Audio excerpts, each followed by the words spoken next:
தமிழ்நாட்டின் பொருளாதாரம் கருதி 59 திமுக எம்எல்ஏக்களுக்கு கார் வேண்டாம். அரசு நிதிநிலையை கருத்தில் கொண்டு எதிர்க்கட்சித் தலைவர் உதயநிதி அறிவிப்பு.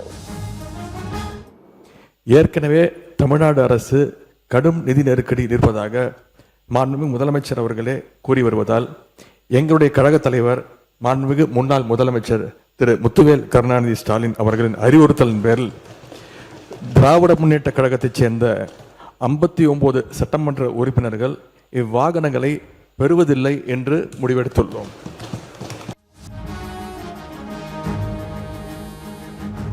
எம்எல்ஏக்களுக்கு கார் வழங்குவது ஆடம்பரம் இல்லை என அமைச்சர் ஆதவ் அர்ஜுனா விளக்கம். அரசு பங்களாவில் எதிர்க்கட்சித் தலைவர் உதயநிதி இருப்பதாகவும் பேச்சு.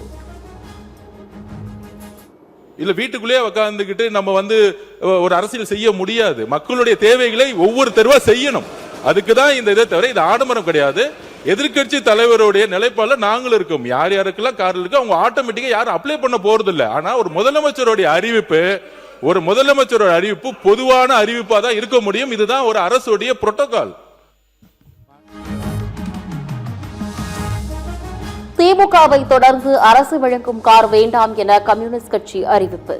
பாமக எம்எல்ஏக்களுக்கு கார்கள் தேவையில்லை என உறுப்பினர் கணேஷ்குமார் திட்டவட்டம். கார் வேண்டும் என்று முதலமைச்சர் கோரிக்கை வச்சாங்க. ஆமா, முதலமைச்சர் அறிவிச்சிருக்காங்க. ஆமா, ஆகவே இல்லாதவங்க கொடுக்க வேணும்னு சொல்ல எங்களை பொறுத்தவரை கார் தேவையில்லை என்பது எங்களுடைய நிலைப்பாடு என்பதை தெரிவித்துக் அப்ப பொருளாதாரத்தில் பின்தங்கி இருப்பவர்களுக்கு யாருக்கு உண்மையிலேயே கார் தேவையோ அவர்களுக்கு வழங்கலாம் என்பதுதான் எங்களுடைய கருத்து. கொசஸ்தலை ஆற்றில் கழிவுநீர் கலப்பது குறித்து கவன ஈர்ப்பு தீர்மானம். மீனவர்களின் வாழ்வாதாரம் பாதிக்கப்படுவதால் விசாரணை ஆணையம் அமைத்து நடவடிக்கை எடுக்க வேண்டும் என உறுப்பினர்கள் கோரிக்கை.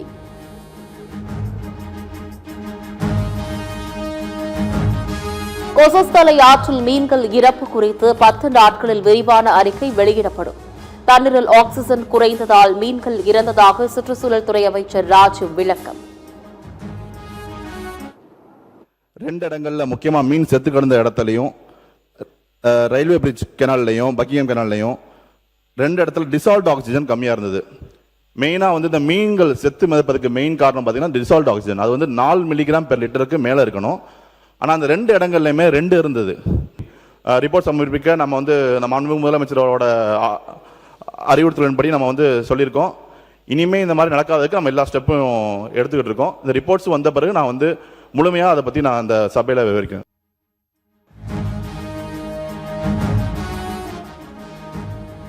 முதலமைச்சர் டேபிளில் உள்ள கோப்புகளை திறந்து முறைகேடு இருந்தால் நடவடிக்கை எடுங்கள். எதிர்க்கட்சித் தலைவர் உதயநிதி ஆவேசம். என்னுடைய டேபிளில் 3 ஃபைல்ஸ் இருப்பதாகவும் அந்த ஃபைல்ஸை அவர் திறந்து பார்க்க வச்சிடாதீங்க அப்படிங்கிற தோணியில் எங்களுடைய அரசை குற்றஞ்சாட்டுகின்ற வகையில் குறிப்பிட்டு பேசியிருக்கிறாரு. அந்த ஃபைல்ஸை நாங்கள் கேட்டுக்கொள்வது தயவு செய்து அவர் திறந்து பார்க்க வேண்டும்.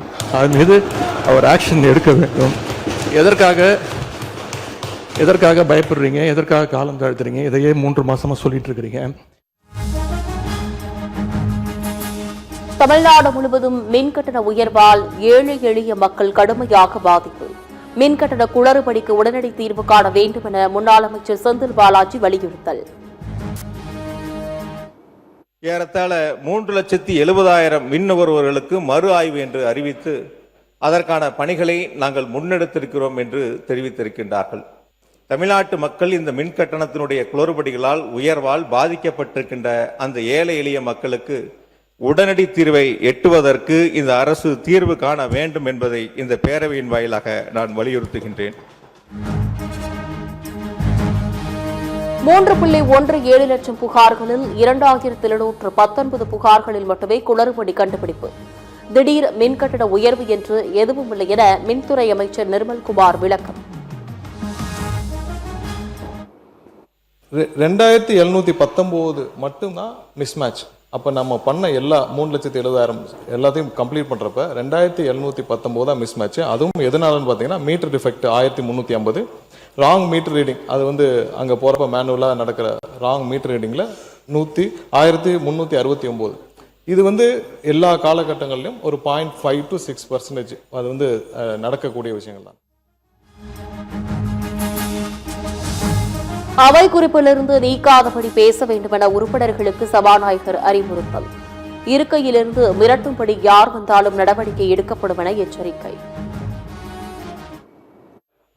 எல்லா பேச்சுக்களையும் நீக்குவது என்பது என்னுடைய நோக்கம் அல்ல.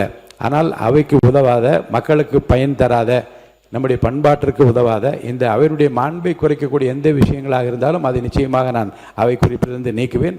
பேசுகிற போது அந்த கண்ணியத்தை அனைத்து உறுப்பினர்களும் காப்பாற்ற வேண்டும் என்று நான் உங்களை அன்போடு கேட்டுக்கொண்டு, இருக்கையை விட்டு இனி முன்னோக்கி யார் கையை உயர்த்தி கொண்டு ஓடி வந்தாலும் அது எந்த தரப்பில் வந்தால் நிச்சயமாக நடவடிக்கை எடுப்பேன் என்பதை நான் எச்சரிக்கையாக சொல்ல விரும்புகின்றேன். முன்னாள் முதல்வர் ஜெயலலிதாவின் சிலையை முறையாக பராமரிக்கவில்லை என அதிமுக உறுப்பினர் சி வி சண்முகம் குற்றச்சாட்டு.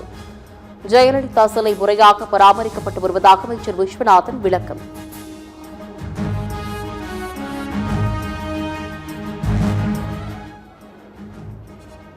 சென்னை தலைமைச் செயலகத்தில் முதல்வர் விஜயை சந்தித்தார் ஆர்பிஐ ஆளுநர் சஞ்சய் மல்ஹோத்ரா. முக்கிய விவகாரங்கள் குறித்து பேசியதாக தகவல்.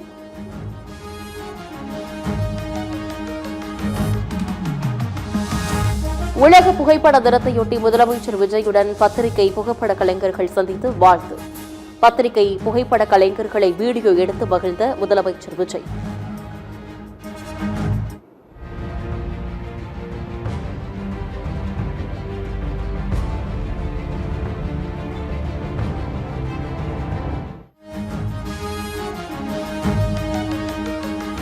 ஆளும் கட்சியினர் சாஃப்டாக இருந்தால் நாங்களும் சாஃப்டாக இருப்போம்.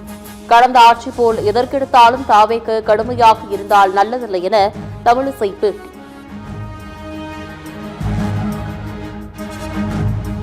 கள்ளக்குறிச்சி மாவட்டம் திருக்கோவிலூர் அருகே தனியார் பேருந்தில் மாணவர்கள் மிகவும் ஆபத்தான பயணம். காரணம் தப்பினால் மரணம் என்பதை மறந்து உயிருடன் விளையாடும் மாணவர்கள்.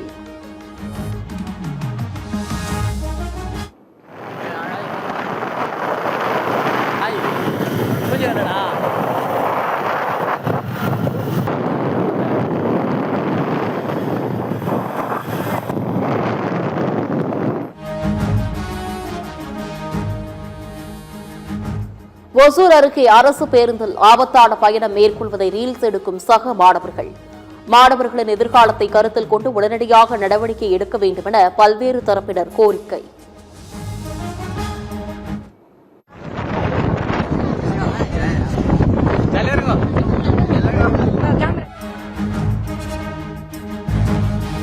திருப்பூர் மாவட்டம் பல்லடம் அருகே ஆரம்ப சுகாதார நிலையத்தில் பணியாளர் பற்றாக்குறை.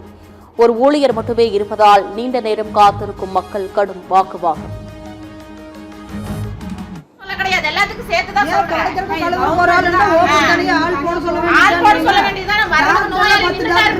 ஒரே டாக்டர் போதும், அந்த ஒரு டாக்டர் கரெக்டா ட்ரீட்மெண்ட் பண்றதுக்கு ஆள் கொடுத்தா போதும்னு சொல்றது, அவ்வளவுதான், வேற ஒண்ணும் இல்லை. கொடைக்கானல் பேத்துப்பாறை பகுதியில் ஒற்றை யானை அட்டகாசம். வாழை, சௌச்ச உள்ளிட்ட காய்கறிகள் சேதமானதால் விவசாயிகளுக்கு பெரும் நஷ்டம். நாகை மாவட்டம் வேளாங்கண்ணி பேரூராட்சி பகுதியில் தங்கும் விடுதிகளின் கழிவுநீர் வெள்ளத்தாற்றில் விடப்படுவதற்கு எதிர்ப்பு. தனியார் விடுதிகள் மீது நடவடிக்கை எடுக்க கோரி செருதூர் கிராம மீனவர்கள் 4வது நாளாக போராட்டம்.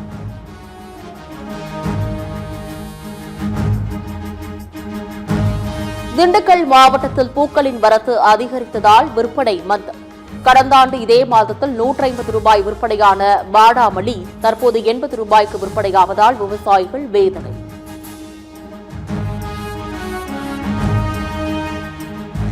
ஜம்மு காஷ்மீரில் பெய்து வரும் கனமழை காரணமாக தோடா மாவட்டத்தில் உள்ள ஓடையில் திடீர் வெள்ளப்பெருக்கு.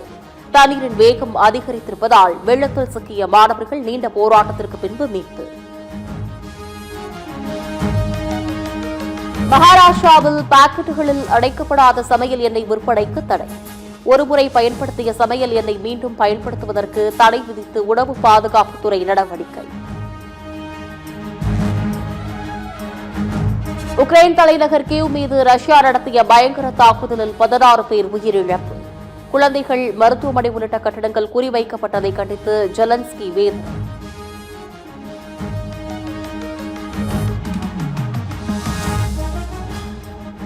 சர்வதேச டெஸ்ட் கிரிக்கெட் போட்டிகளில் அதிக அரை சதம்.